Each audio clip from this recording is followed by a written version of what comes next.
Okay. Yeah, because It's what I do. All right. Hey guys. So, really crazy revelation. It's March 3rd, 2024. I needed some laundry done, and my friends who live nearby uh, were so happy to oblige me. I won't use their names without their permission, but and I had a really major breakthrough on one of the stories I was working on. Now, I know I'm supposed to be working and launching the course for 7 Steps of Mastery. Again, it's been very VTC, the people who've been coming in, so I'm not too worried about it.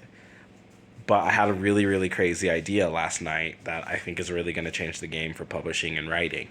So part of that is I'm actually picking up an old short story that I wrote ages ago called Eliza and the Author. And I'm going to write a book called This Is How You Write a Book.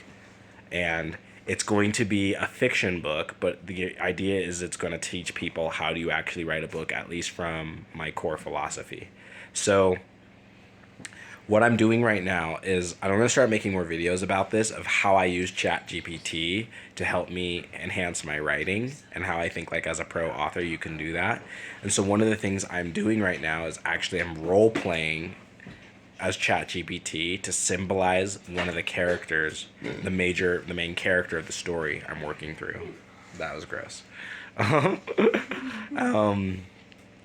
And I'm basically, what's going to happen is I'm talking to ChatGPT, role playing as this character, and ChatGPT is going to help me decide the beginning, middle, and end. We've already written the beginning, so they're going to help me figure out the middle and the end of this story using the symbolism from the character's subconscious. And then what's going to happen is that when I start the story up and I start writing, I'm going to talk as though the character, the avatar in my story, has forgotten the conversation we had on ChatGPT, because it's not the same story, right?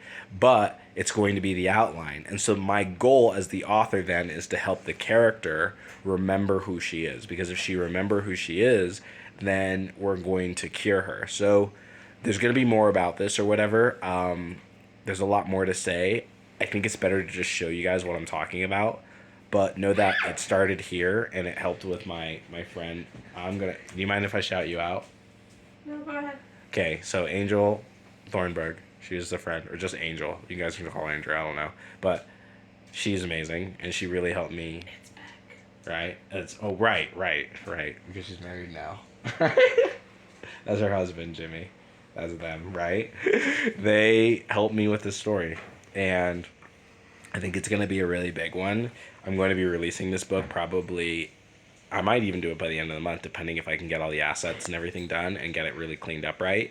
Or at the very least, mid-April, as I release the Pro-lit-fic career engine, so everybody can kind of see what I'm talking about here.